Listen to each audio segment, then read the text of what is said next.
What's up, guys? How you doing? Welcome to another exciting episode of Enabled by Tech right here. Thank you guys for joining us every week. If this is your first time, this is a tech show. It's very, very simple. We're just a bunch of young guys that come together and talk about tech and how it relates to other industries. Please subscribe if this is your first time. If you're an existing listener, thank you for sticking with us. Today is very, very exciting.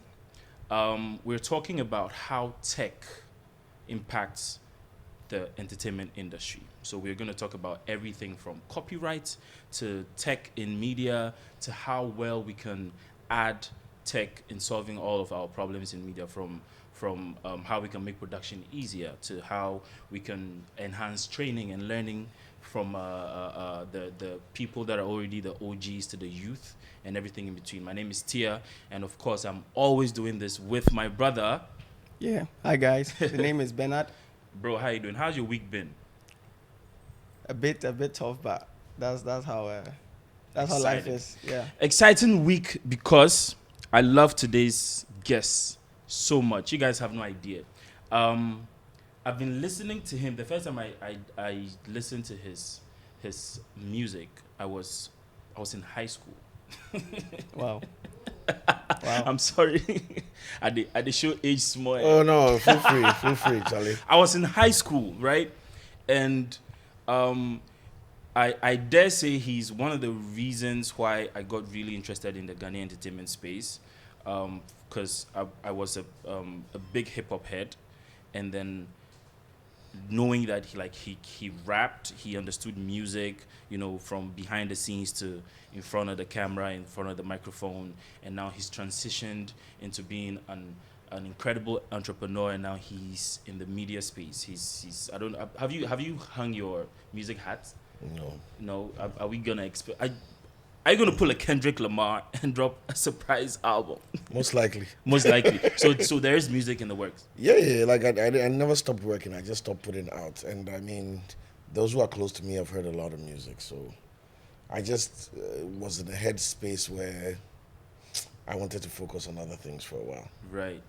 If you don't know that voice, or if you recognize it, ladies and gentlemen, we have Cyril in the building. Welcome, Big Boss. First of all, thank you so much for everything that you have done and you keep doing for the industry. Some of us have learned a lot from you guys. I listen to you pretty much almost every morning. And just thank you. Appreciate it, Charlie. Thanks goes both ways. Thanks for being there. People open door. Me, I be small boy. Like I said, SS. Right. So, you have had the privilege of working in front of the cameras, in front of the microphone, to going behind the scenes, to now just managing a lot of stuff behind the scenes, and also like you're back in the media. How has the transition been for you, being in all aspects of the space? How has it been for you? It's been challenging, but in an interesting way. Not challenging in a limiting way, but just in an interesting way. Right. Getting to transfer knowledge from one area to another, facing the challenges there and overcoming them. And I think all creatives have the creativity in them to do multiple things within the space. It's just that I think most creatives don't enjoy the challenge of learning new things. Right. But I love learning new things. Yeah. Like the thing you tell me I can't do, or Chalego Hado, that gets my blood pumping. So it's been an adventure for me. Love it. And I think that's one of the reasons why, like I said, you're one of the reasons that I got into the space, because I relate so much to that.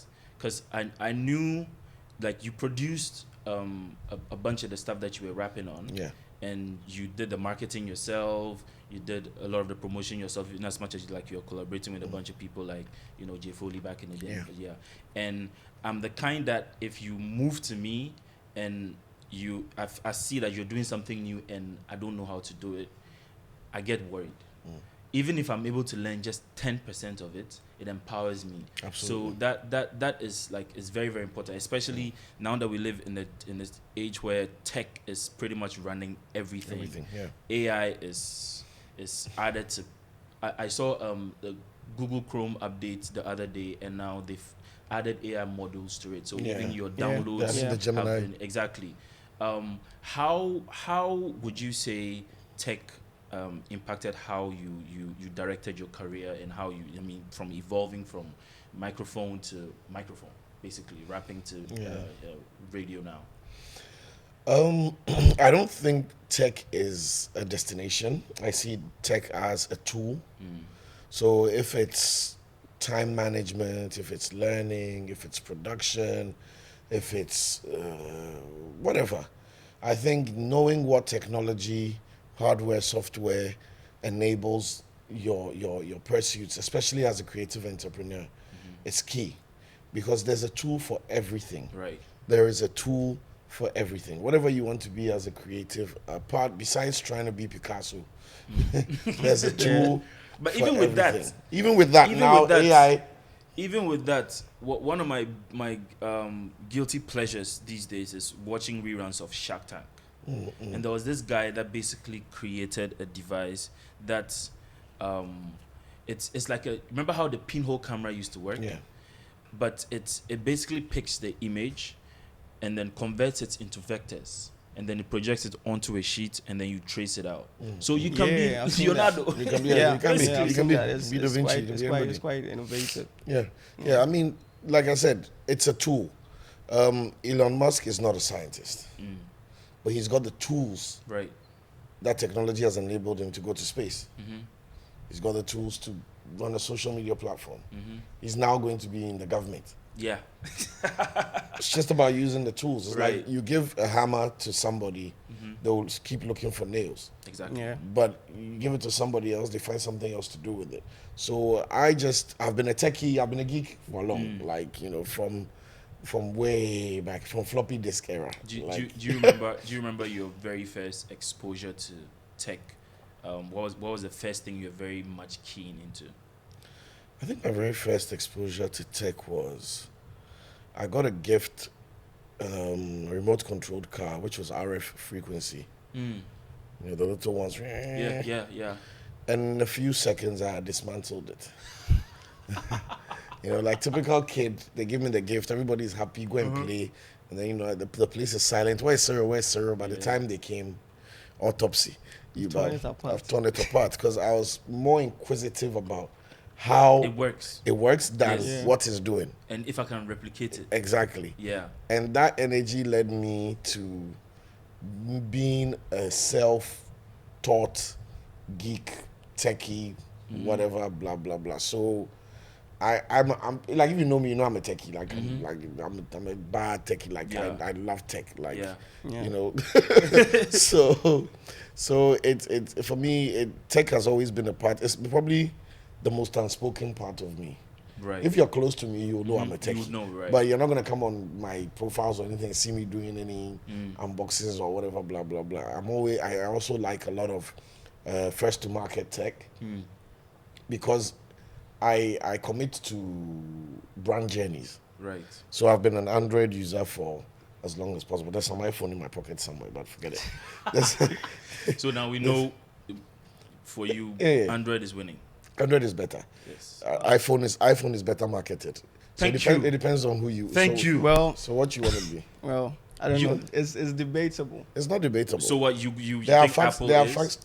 There are facts to it. So Well, for me, I believe what Apple does best is they don't mind delaying in coming into the game, but they have a way of doing it better when they are. It's marketing. that's marketing. And Apple and, users. Yeah, and it's all part of it. We Apple users don't realize that we have been imprisoned. Apple's ecosystem is restricted Exactly. as whatever. Like, and the restriction, they are marketing the restrictiveness as convenience. As So yeah. No. exclusivity. So just buy an iPad. Yeah. No, so just So buy an just get the iWatch. Apple Watch. Oh no. Yes. So but just buy AirPods, right? Yeah. So you don't have freedom really. If you Or own an exclusivity is part They- of the deal. It makes you feel So- different. I There- think what you're there was- selling is there- different. There was a Twitter thread by this. I follow this marketer on social media. He does like, he breaks down companies, brand Yeah. guides and whatnot. And he did a thread arguing the fact that Apple is a marketing company. Yeah. It's not a tech company at all. because they spend more on marketing than R&D. Because at the end of the day, is what they are going to sell to you.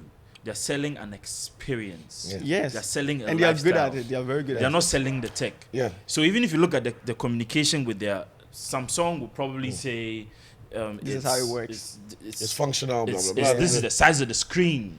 This is The the color. the Yeah, color. whatever. This They will is sell specs. this is the specs on it. Yeah. But Apple will tell you The exactly experience. how it's gonna make you Feel feel. the uniqueness. You understand? Yes. And this color and So you it's get what I like mean? you said, it's one person is selling aspiration, and one person is selling actualization. Yep.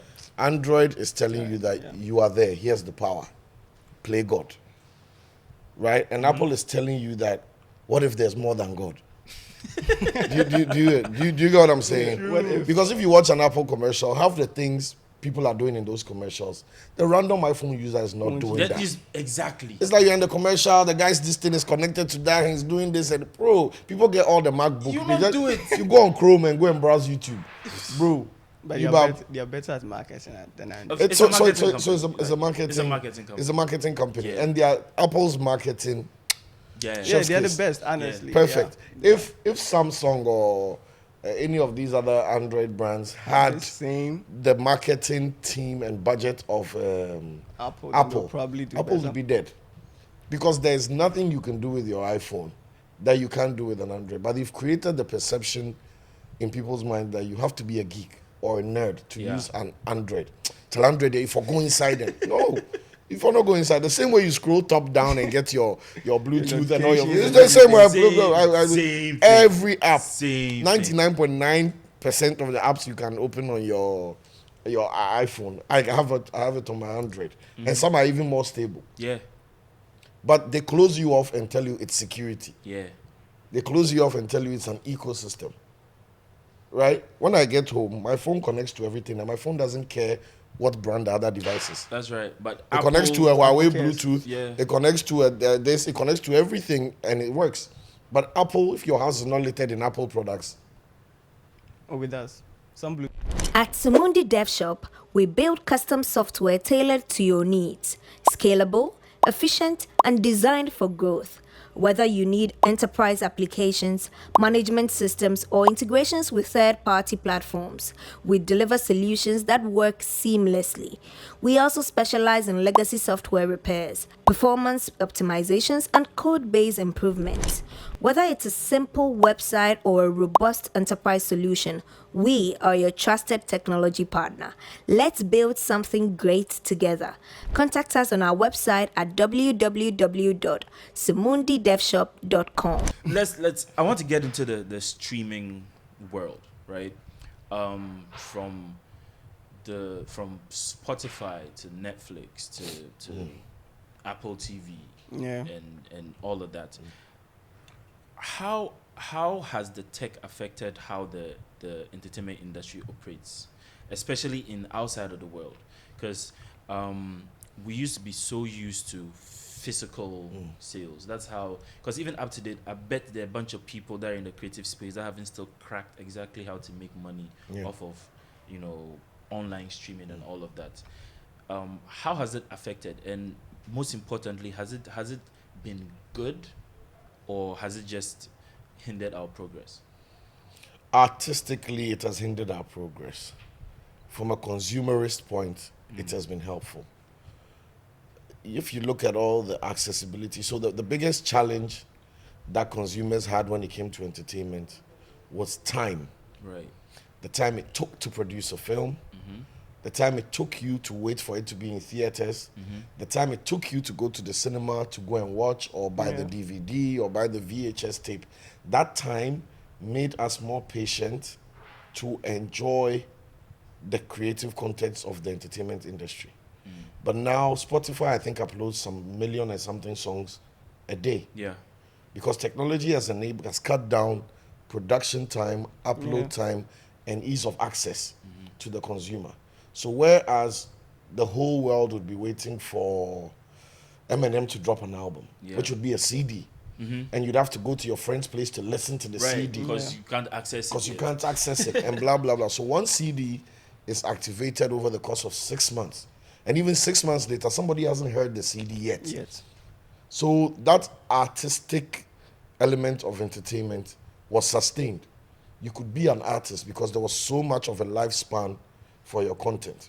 And the sense of demand. And a sense of demand and pride in Exactly. ownership. Like now, I'm walking around with with the CD. Yes. We've lost pride in ownership of entertainment media. Nobody cares if you have the DVD or you have the cassette or you have the CD. Nobody cares anymore. And consumers have not even realized that we are more concerned about the apps we have than about the content that the apps give us. Right. Yeah. When you turn on your Netflix or those days when you're watching a movie and it starts with 20th Century Fox, you know that, all right, it's about to go down. Yeah.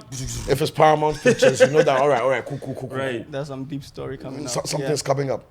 Now you just turn on Netflix. There's a nice artwork with some motion You can graphics. skip the intro. Just and that's it. So it's fast food. So that psychology that played in our minds, that made us dress up and go get the popcorn. And you know, like you want to go pee, but you hold down because you don't want to miss the beginning of the film. We've lost all that anticipation, and that's what made us crave the entertainment. That's what made us care about the entertainment. But now we are over accessing the entertainment. You have Amazon Prime, you have Apple TV, you have YouTube, you have Netflix, you have Showmax. You have so many outlets and repositories for content that is monotonous. For every film you find on Netflix, there's a film with the same storyline on Prime. I dare you. Yeah, true. Well, they do create more now. So yeah, the guy who was the ex-criminal who moved to a quiet town and he met this nice lady with a single child and somebody was coming to worry them and he turns out being the hero. Bro, we've all seen that film like 500 times. And what that accessibility has caused is the studios now don't have the patience to actually create films that stand on their own. The film titles are now built around lead characters. So if you notice, it's always one guy on the poster and it's about him. And then before you know, you go on Twitter and that guy is trending. You see that girl saying, oh my God, he's so cute. Where is he? Where did he come from? I'm going to watch this, blah, blah. Or it's guys doing the same for a female character. It's no longer about the movie. Or these days, vice versa. Or vice versa, exactly. you Bab. Right. And it's always been activated now by the character, not by the story, not by the quality of the production, or nothing. But don't you think one of the, I don't want to call it, let's just say one of the contributory factors to the point you're making is the fact that technology has made equipment even more accessible to an extent that the three of us can band together, get create something. A simple DSLR, get a few lights, shoot with the power of AI, give it a very good color grading of some sort, pitch it, and then we can get it distributed. So don't you think even with that now technology, because now equipment used to be huge. Let me ask you a question. You have to rent. Let me ask you a question. Yes. Did we enjoy our entertainment less because it wasn't in 1080p?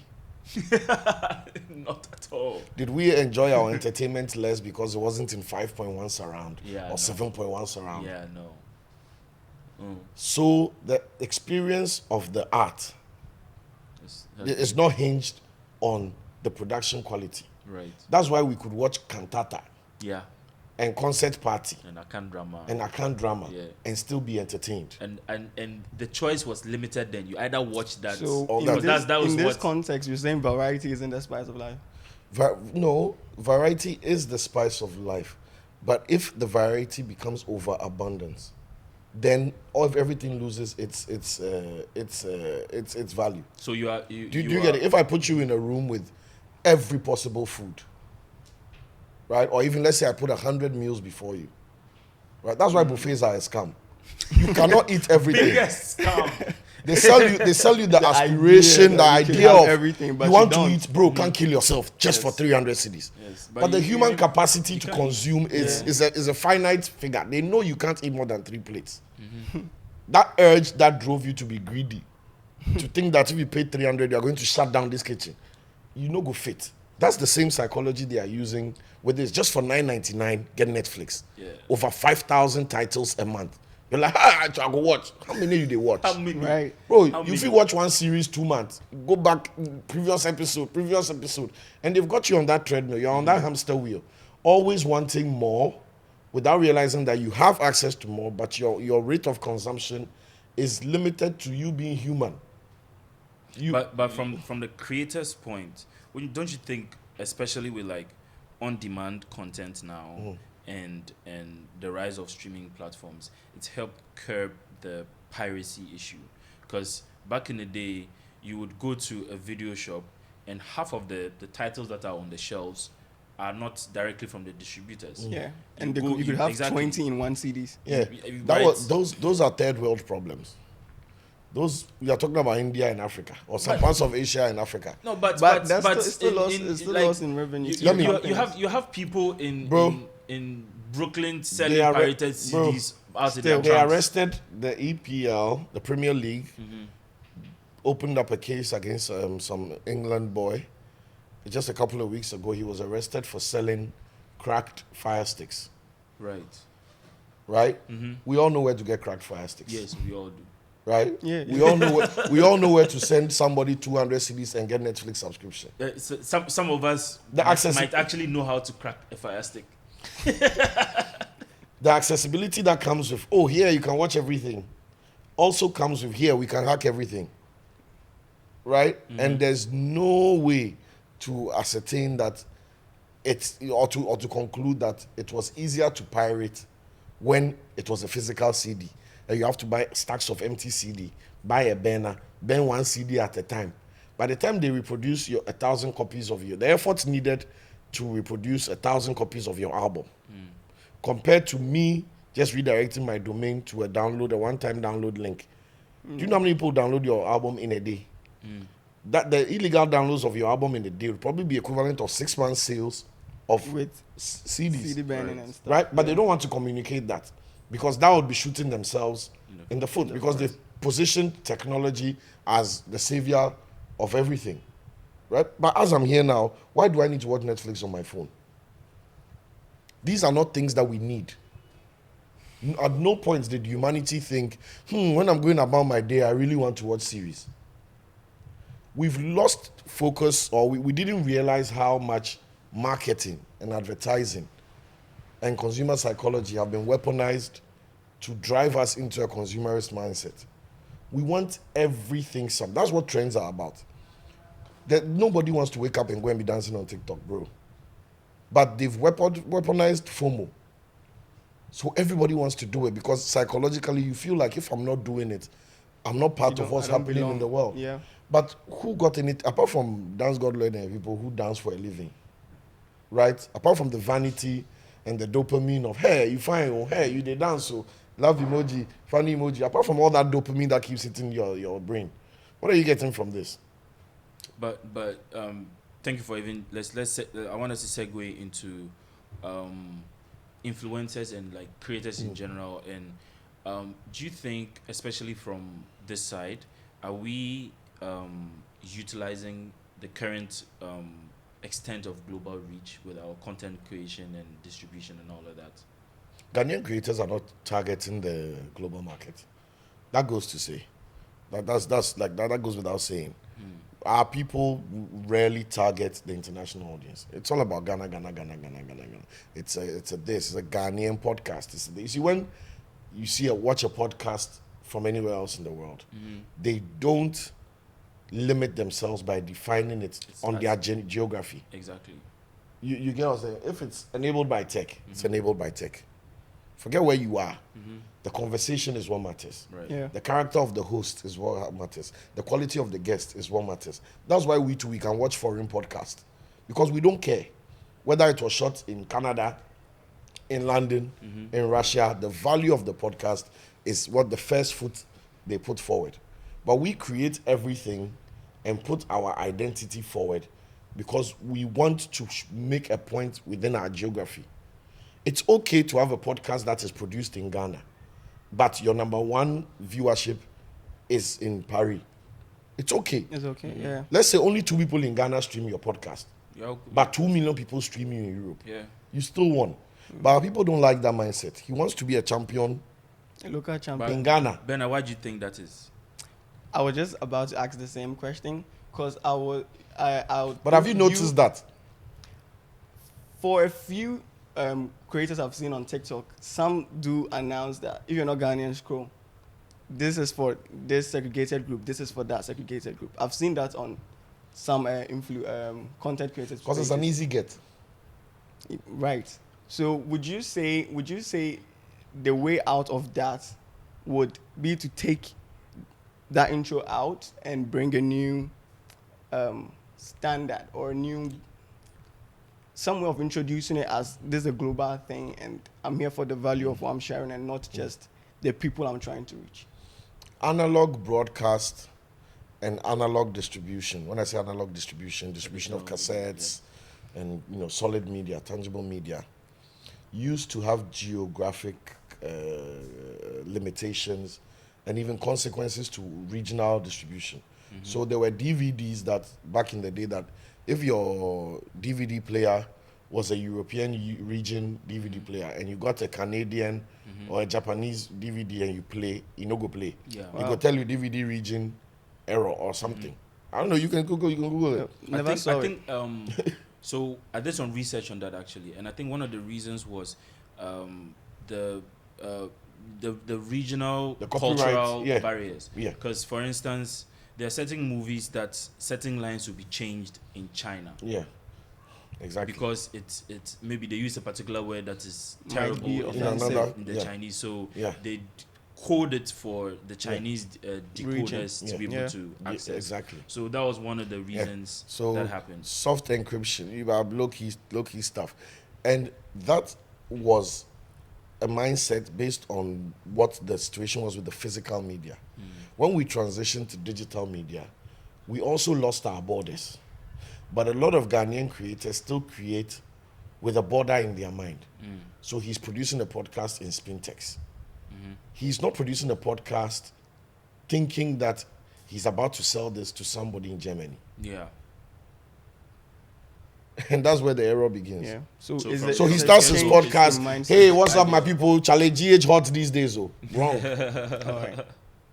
I'm on YouTube. Let's say I stumble across your content, and your first 5 minutes It's is talking about about- GH. You are alienating me. I'm gonna skip. But if you watch MKBH, if you watch any of these other global Yeah. podcasts, there's no geolocation. He's in his warehouse. it's about it's about the product. the It's value about of the the product. intellect. Whatever it is you're It's talking about the about. message. It's about the product. So people Interesting. in I was China, watching him this morning. people. Do you know Yeah. where he shot it? He's in California, innit? Do you know where that episode was shot? But the one I can't tell. Do you care? No, is that what I wanted to know? Exactly. Yeah. So we personify our content and make it about us and our limited experience, not about what we are selling, not about the message we want to convey. And that is the limitation. So Ghanaian influencers, even the phrase Ghanaian influencers, Yeah. is a problem. You are an influencer. What stops you from the Fashion Nova influencers? Yeah. You don't know about the Fashion Nova influencers. All these girls you see on Instagram doing Get Ready With Me's and everybody's got a BBL and all these things. Fashion Nova is the biggest online influencer, I don't know, collective or management, something, blah, blah. All the bad bees, right? From China to wherever, blah, blah, blah. Fashion Nova go give you things to wear right now. Every and they don't care. fashionista wants to Every be a fashionista. Fashion Nova influencer. Right? And that's fine. But imagine if Fashion Nova said, yo, my US babes. So with, I mean, you just mentioned the traditional media. With your experience in the space, over a decade in the space, why do you think the traditional media is currently struggling to catch up with digital media? Because the new media has basically taken over a lot, and phones don't even come with radios on them anymore. Yeah. You have Yeah. streaming platforms that can give you radio, but not the phones app. don't even come with radios anymore. Yeah. Why do you think that is, first of all? So there's something, when the first light bulb was invented, it had the engineering around it would have made bulbs last for years, Right. for decades. So you buy a light bulb and you probably have it on for 20, 25 years. Right. But that's going to bankrupt the light bulb company Yep. because once you come and buy a bulb in 2000, Yeah. you come They're back not in selling again. 2024 for the next bulb. The company will be Yeah. dead. That is why Apple is slowing down your phone. Yes, and that is called A lot of companies do that. yes, and it's called planned obsolescence. They plan to make your technology obsolete by a certain time frame. So it's not that adding a radio module and an FM receiver to this big fat phone would be a problem. At all. There's more than enough space to bury an RF receiver in this, but they don't want to do it because if they do that, they would be encouraging you to stay in the old era of technology. Right. So they deprive you of something that is functional, something that is cost effective, and something that works, and they push you towards something else. Because when they push you towards streaming radio, the telcos make money from data. They also get to sell you advertising space while you're on that radio page, True. right? They also get to get data on your consumption pattern. If you are listening to radio, who's going to know what and where you're Yes, doing? you're right. But the moment you open the Data. radio app, the radio app wants access, permission to your camera, to your Your dial location. pad, your location, everything. So the other apps Yeah. that are open on your phone, your radio knows. The last call you made, your radio knows. It goes on and on and on. So they've turned you into a data mine simply because they planned to make the radio RF obsolete. Not that it's not relevant, but it is not business worthy. It doesn't make bucks. It's more lucrative to turn you into a data plug and be sucking you dry. Basically, that is it. And right now, the money is it's in selling your data Your to data, yeah. advertisers. Basically, Yeah. And that's it. Data is more expensive than oil. I don't know if you've seen the Super Pumped. It's a documentary on. It's not a documentary. It's a mockuseries on the rise of Uber and how the co-founder and CEO then was exploiting all the features of the app. They were tracking people. Yeah. They were, Wow. they were recording people without their permission. They were hiking prices. Like they basically Yeah, they worked it. exactly. And I think somewhere along the line, Apple figured it out. So they set a geofence around Apple so that they wouldn't see the app updates they had sent in. And then one of the tech guys went back home. It's a very interesting thing. So it's all about data these days. You know, Wow. the I should see problem. that. No, you go on. Yeah, I'm saying I should see. You should. It's, yeah, on, I will, it's, okay. it's on Netflix. It's called The- Super Pumped. The problem with society today is that we have assigned too high a value to convenience, that we are becoming lazy and we are calling it convenience. Were we not getting from A to B with taxis? Where did you want to go that a taxi could not take you? But they sold you convenience. Yep. They sold you laziness and packaged it as convenience. The 2 minutes you stand by the road to get a cab is now it's so old. Yeah. You go Sit call cab. somewhere, Yeah. What happened to it got us everywhere. And it didn't cost you data. Now you have created nonsensical barriers Yep. between you and an easily achievable thing. Right. So now you are in your room and you're looking for data.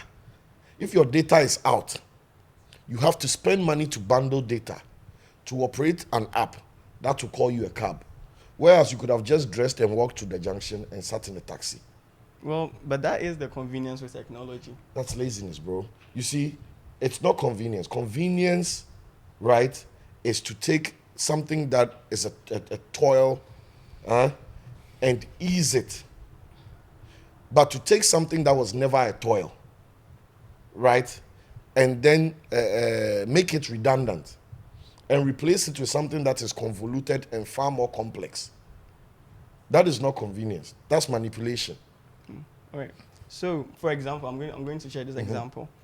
We had to be here in 30 minutes, and we ordered boat around 9:10, right? And it actually did get us here in time.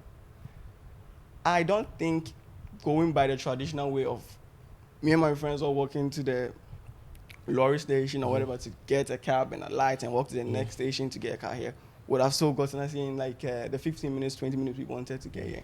So that's what I mean by technology. Do you know why? Do you know why we get upset when we have to direct our Uber and our Bolt drivers? Very true. Do you know why we get upset? Very, We get very livid. true. About you, the crazy. I tell you, say the blue gate, you stay there, say make a walk come. Do you know why you get upset? It's called cognitive dissonance, buyer's remorse. What you were promised and what you are receiving are not aligning, and it's creating frustration. Because if it was about walking to the junction to go and meet the Uber, you could have walked to the junction to get a cab. Yeah. And somewhere in the back of your subconscious, you are telling yourself that you're an idiot too. So I've bought data, I've done all this. The guy didn't even come to my gate. Now I have to walk again. Tell you, F this. Then you bore.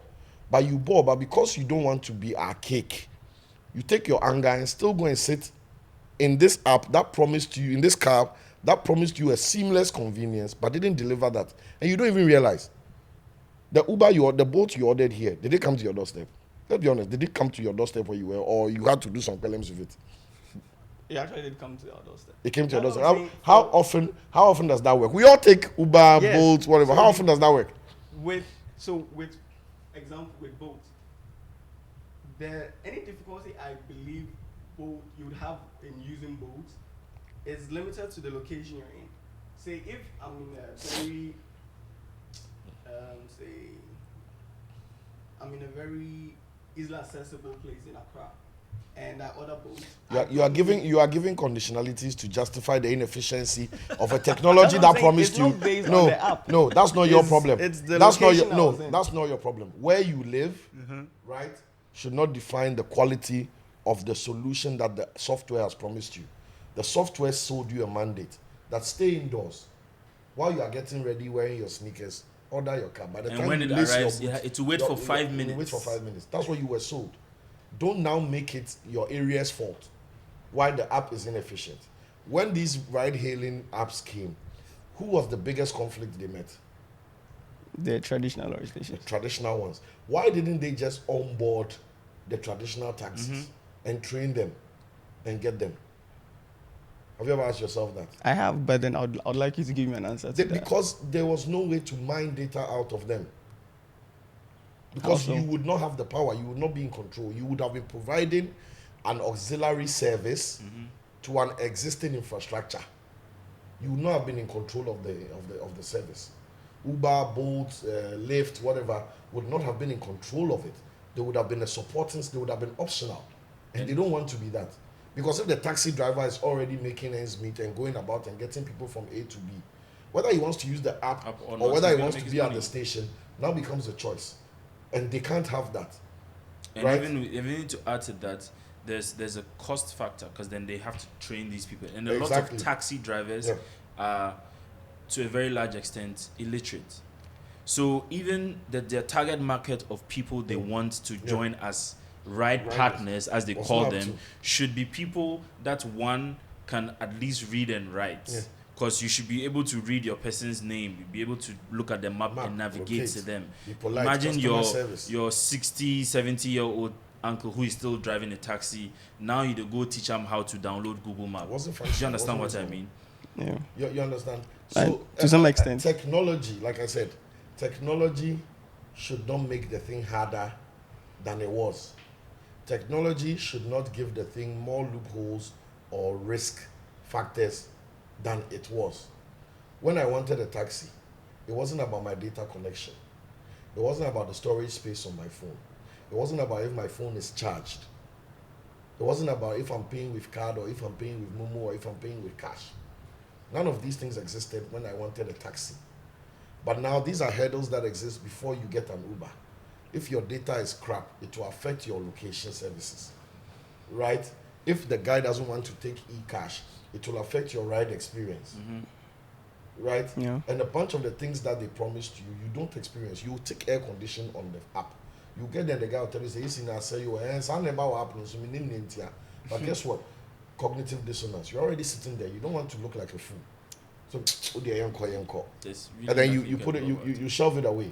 But if you really audit your experience of these apps, you are not getting what is being sold to you on the poster.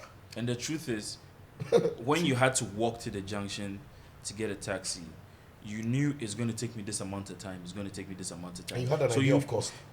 Were we ever you are struggling with mostly cost? you're mostly on time, Yeah. but right now because in the back of your mind, it will probably take me about 5 minutes for the ride to get here. So it will take me like 20 minutes to get there. So I'll and you end up requesting for a ride, it's going to get to you in 16 minutes, and then already you've entered your ride time, and then you're going to be late for your appointment. So then again, where is the convenience?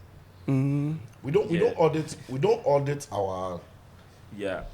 tech usage. We convince ourselves that we are getting whatever was promised on the billboard. Right? All these banks. Every bank's billboard on app is convenience, security, safety. Bro, when I was writing checks, my money was not secure. When I used to go to the ATM, it wasn't secure. When I used to get in the bank and take it, it wasn't secure. Maybe it wasn't the most convenient, but is it more convenient that the platform is now? So this is what I would like to ask though. With how now we can't take technology out of the question, how would you say we would going forward we can bridge the so good convenience that came with the analog way of doing things and the so-called convenience technology is selling now in Europe? Technology needs to be human. But technology is now just a big commercial enterprise milking us for data. There's a reason why I use DuckDuckGo, the browser. DuckDuckGo is like Google Chrome without all the spying. They don't care what you watched. Nobody's pushing cookies and tracking your clicks. Nobody's doing anything. It's not like Chrome or Safari or any of these other browsers that you go and type Hyundai Elantra on Google and then you go on Instagram and all you see for the next 2 days is Hyundai Elantra. That experience you have of the technology is not authentic. You are being trained. You see, you say we are training the algorithm. Yeah. But when you train the algorithms and the algorithms respond, it is also training you. Yeah. We don't see That's that. what I was going to with the next question, honestly. So with what cookies do, it sort of personalizes the algorithm to your interest. And say with these streaming platforms and with music, say on Spotify, I actually love Spotify because if I start listening to a few tracks that I know I like, I can just turn on shuffle and then it gets me similar ones that are the same, that suits my mood. Yeah. So I do think to some extent this personalized algorithm is necessary. Yes. Or what do you think? Definitely. It's like I'm not bashing tech at all. Like I said, I'm a techie. Like I Yeah, own two yeah. much tech, even like to very But can ransack some. yeah, take some things. I did that things all the time. Like I'm a massive techie, so I love tech. You're a tech hoarder. Yes, I'm a very honest hoarder. Like as in I still have my BlackBerry Kev and it still works. Wow. That's how much Wow. like for on God. But yeah. So there's nothing wrong with tech. But the problem is that we don't use it to actualize what it is it said it will do. And even when we are not getting what we were promised to, we don't realize it.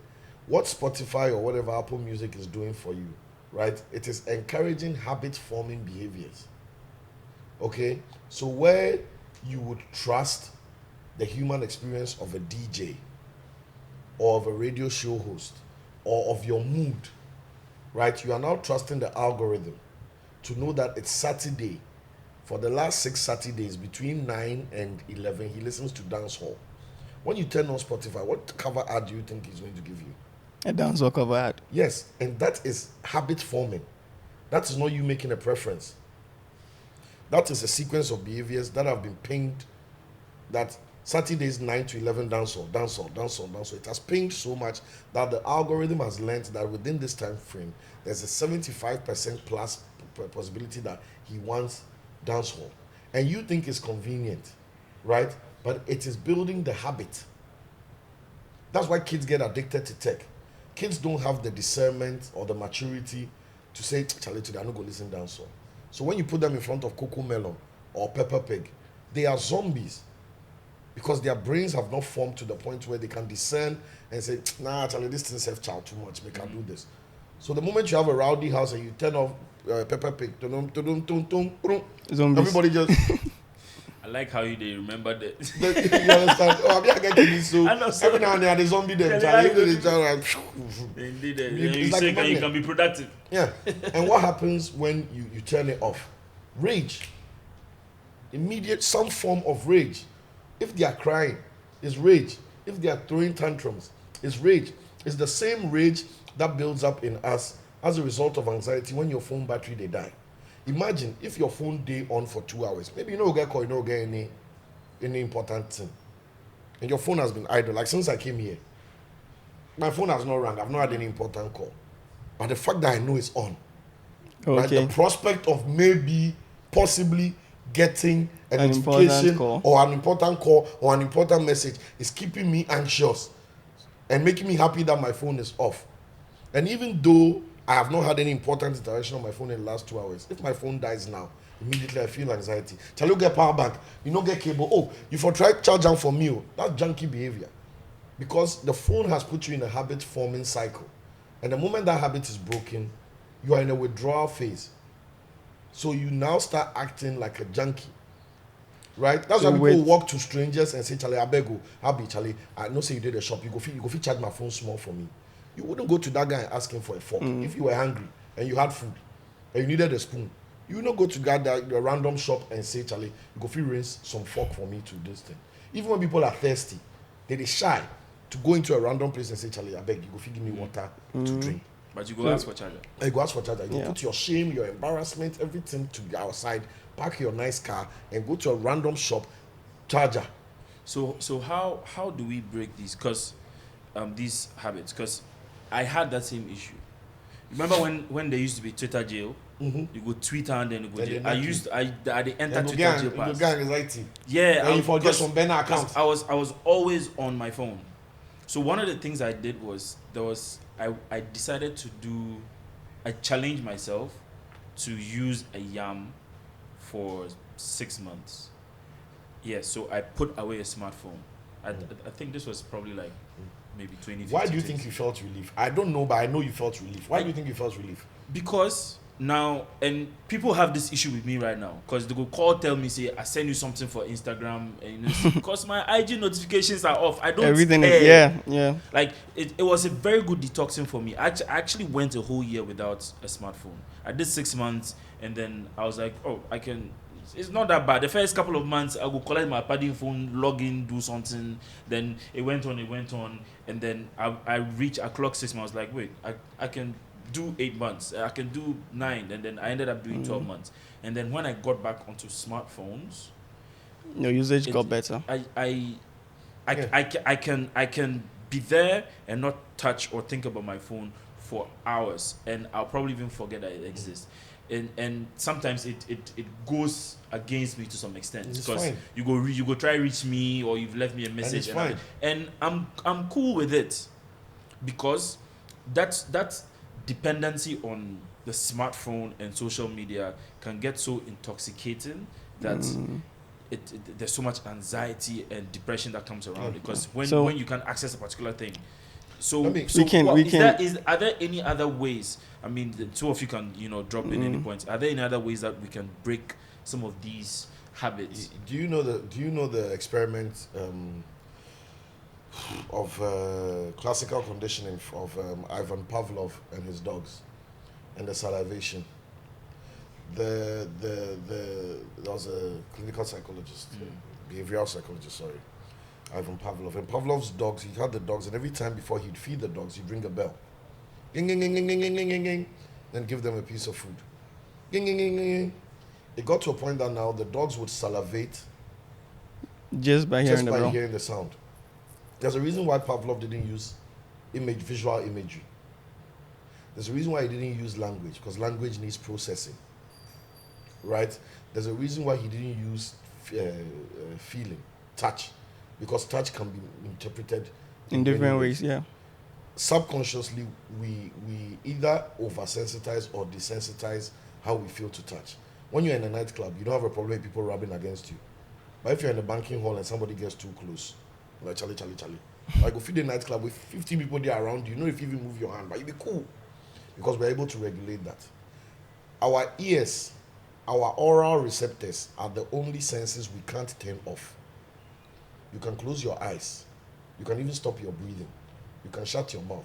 You can choose not to talk. You can desensitize your skin. But your ear, no, they go off. That is why your phone's most important notification system is your audio ringtone. You Bob. I do. I get it. The same way Ivan Pavlov rang his bell and the dog salivated. That's the same way you get the dopamine hit every time you hear that ringtone. That's your Snapchat. When you hear, man, like, it's already happened for Snap. That immediate, you don't know yet, too, but you're excited. Your energy has gone up. Your mood has changed. And what happens when you open the Snapchat and it's nothing important? Yeah, your heart break. Tank. Yeah. Right? Yeah. Like that. Like that. Like that. So putting your phone in silent is tantamount to putting your phone off. There's no difference between putting your phone off and putting your phone in silent. And now what you do when you put your phone on silent is that kakrana wahe. Because now you are looking for the stimulus. You have cut off the oral stimulus of It hearing. used to So give now you. subconsciously you are still feeling for that drag. Yeah. So now your phone is silent. So Small I put my time. phone for silence. So I just want to check. Small time. Small time. That's true. Yeah. True. And these are things that are happening subconsciously. We all do it, but you don't realize that it's the programming. So you have now been programmed that if the stimulus is not self-originating, right, you go in pursuit of it. So if your phone is here and it's on loud, and it's not self-originating to beep, you now do the added effort to go and check. That it should be.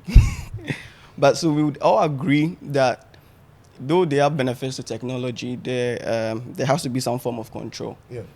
And with that, I would say, how best, like, thinking about the benefits of technology, how best do you think we can maximize the benefits of the usage of technology in, our entertainment industry, in any, you're in the field, so how best do you think, because we can't take it out. So how best can we maximize the benefits rather than have the over sensitized, feel. For creators, embrace technology, but let technology be a tool to amplify the quality of your art or your creativity, and a tool to amplify the reach of your output. Let it be a tool to amplify the quality of your creativity and amplify the reach of your output. Don't let it become an alternative to being creative. What we have is a lot of people are fixated on what the technology can do for them, right? So we have people with high output, low quality. Every other day they've got a skit. Yeah. Calm the F down. We don't need a skit every other day just because you have an iPhone and a tripod and a ring light. Right. Starter pack. Yeah, you know that what you amplify, right, is only as good as the source material. The best movie makers in the world, right, will tell you that I forgot the name. The guy who did Batman vs Superman. Nolan. Christopher Nolan. He still sends paper-binded scripts to his cast. He's not sending you shit on an iPad. He's not emailing you jack. You go write the film and you go read them. Something very, very interesting happened just yesterday. So I get a call that I have to put together a visualizer for Hammer, right? We know he's been working on his album. Yeah. He's about to release the first song. So I call him, and then he's describing to me, and ideally you should hear the song so that you can visualize what the concept is going to be. He says I have to come to the studio and hear it.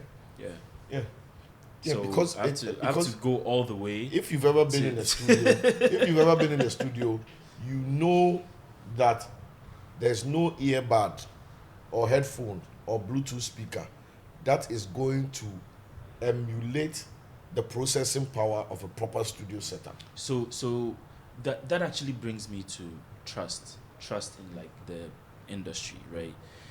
how can we use, because there's so many stories about this person paid this person to do a verse, or this person paid this person to come perform somewhere.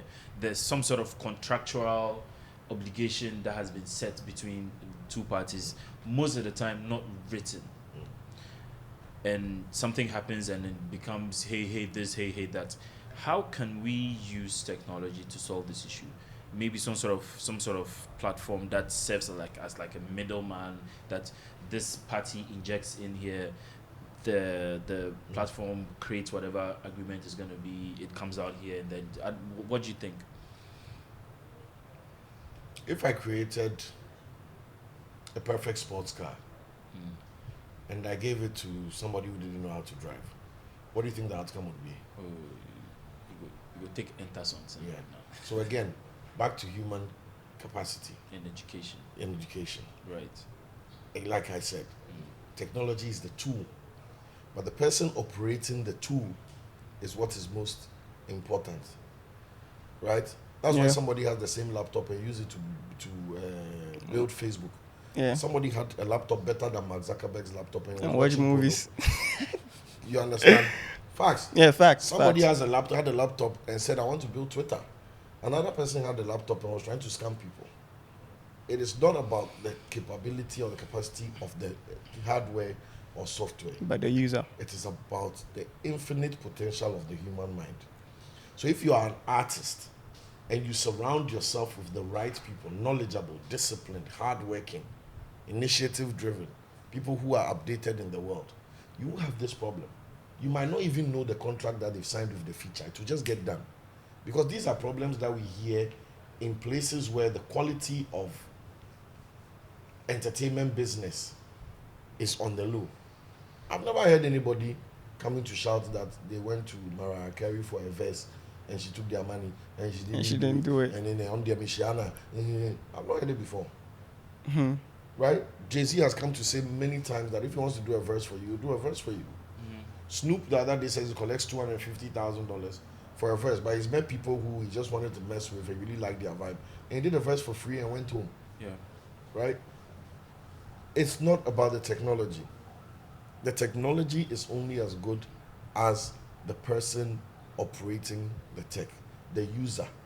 That's why there's the difference between user experience and then the user interface when they build apps. Because the interface is built for function. The interface is built that, okay, if I press it, it goes like this, blah, blah. It's basically translating code to visuals. Yeah. But if in using that, I don't get the feeling that's wanted, then there's a disconnect. We have been so preoccupied on one that we've forgotten the other. A lot of things are not helpful in our tech space, but we jump onto them. Like I was saying, when we were back in the day, everything was still enjoyable. Right. We still enjoyed the music when it was on the cassette. We still sing Bob Marley. Yeah. Bob Marley died before his music went on MP3, bro. Think about it. So the art is timeless. If you create art, if you put 100% in the creativity, what medium and what platform it translates onto, it's irrelevant. It's just another revenue stream for you. Right? Yeah. When we are jamming Bob Marley, you think say he did it and uploaded on Spotify. He didn't. It was on plate, it was on dub. Yeah. The most advanced Bob Marley got before he died was on cassette. Bob Marley was not alive when music was on CD. But because the art was impeccable and the art was undoubtedly human, it has survived every major tech music revolution.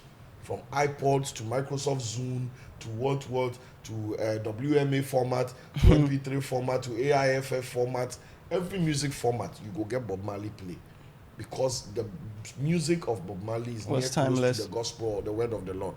Wow. It is, bro, go to a church and start, let the drummer play a Bob Marley chord and see if people no go sing. Yeah. Go to a mosque and play Bob Marley and see if people no go sing. Go to a prison and start singing Bob Marley, see if they no go sing. Go to a hospital and go and see. Funeral under, when people die, they play Bob Marley. You understand? And that's the power of art. That's the power of the entertainer. That's the power of the creative. The creative is not this. If this goes off, the conversation we are having should not sway At all. In any way. This is just on so that the guy watching on TV can hear. But whether he hears or not should not change the value of this conversation. But people there where they buy all this thing, where the output where they come on the tin, no. Praise the Lord. Right. So before we wrap up, I want us to do a lightning round of questions. Quick answers. First thing that comes to mind. They're still very tech and media related. You ready? All right. So first thing, future of NFT. Tank. Go blast. You don't think? So all right. So let's talk about VR and AR in the media space. What do you think? AR is going to win. AR is going to win. Why do you think so? Because we've not learned from Uber and Airbnb. What do you think we need to learn? We need to learn that I don't need glasses that is showing an arrow to the nearest watching person. What use is it? If the watching woman is in my area and she has a signboard, and I know the watcher is 2 lanes down.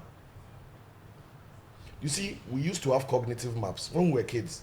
When you walk home from school, You know where. you see the road ahead in your subconscious.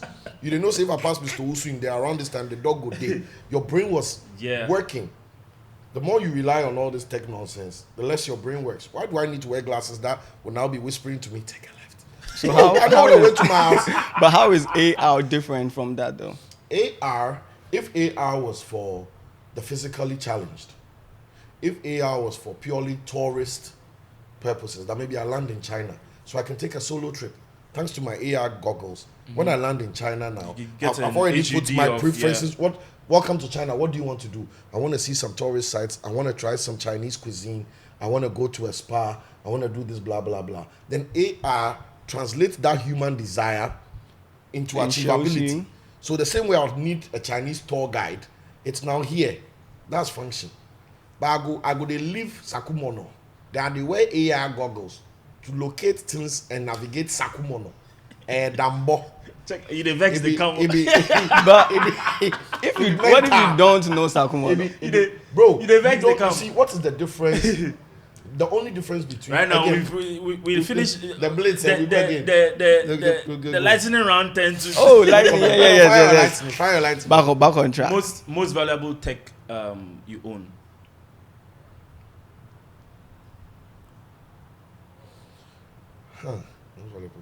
I have a custom PC. It's pretty valuable.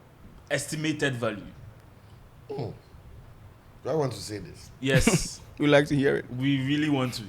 Maybe $4,000 US. Okay, I'm already imagining the components. Yeah. All right. Weirdest tech you own. I don't know if it's weird, but I have the first edition. So LG came out with the smartwatch first. I have that, the LG 100. Oh, I want to see that. Yeah, I have it. The form factor is literally the same as this. Right. Oh wow. It's a square panel, blah, blah, blah. I can send you a picture. I have that, and I have the first Samsung tablet that carried voice calls. Right. The Galaxy Tab 10. Right. The very first one. Yeah. Launched in Singapore. I got the pair at the launch. That's And I nice. still have that in this both. Only saw the Tab 2. Best tool for social media creators. Depends on what you're creating. The in-app tools are enough. People do magic with the in-app tools. All right. Top 5 AI modules. Top 5. I'm falling in love with Discord. Okay. I've grown reliant on my mobile co-pilot Okay. because it's free and it gives me a ton of stuff that ChatGPT is trying to get me to pay for. Right. And I'll put ChatGPT at probably 3. Okay.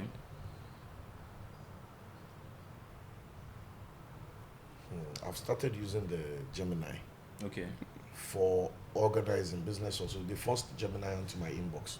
Thank you, Google. So Google forced Gemini into my inbox. It's now 2 months of me using Gemini. I don't have a 5th. So probably Discord, Gemini, chats. And Try Leonardo. Any Leonardo good? did, yes. It's an image generating generator, AI. and it's figured out faces. Okay. better than Midjourney has. It's figured out faces and But it, do you and it remembers faces. Do you use Copilot? Not as much as I'm really gonna get into it. Last question: what obsolete tech would you bring back?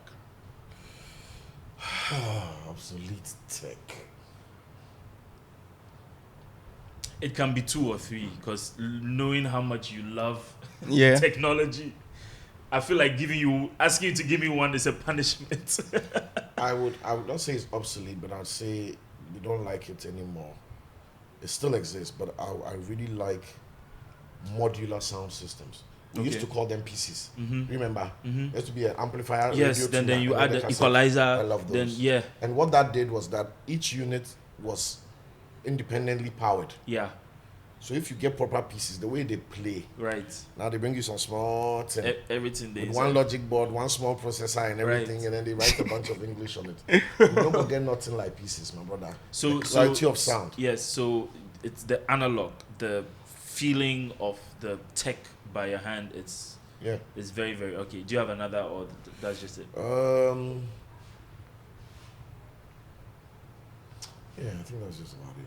I'm an audiophile, so that's it. TV has gotten better. Yeah.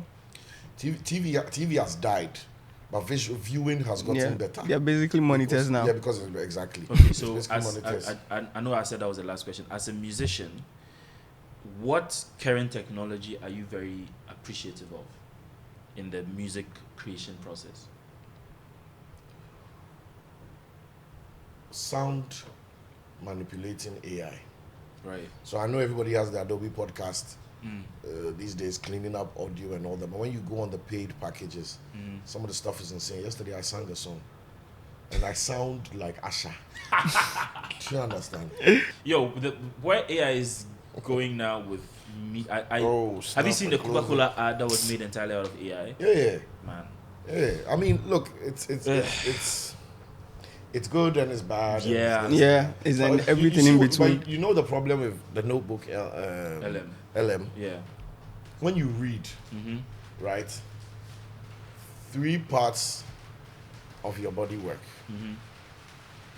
Your eyes, Yeah.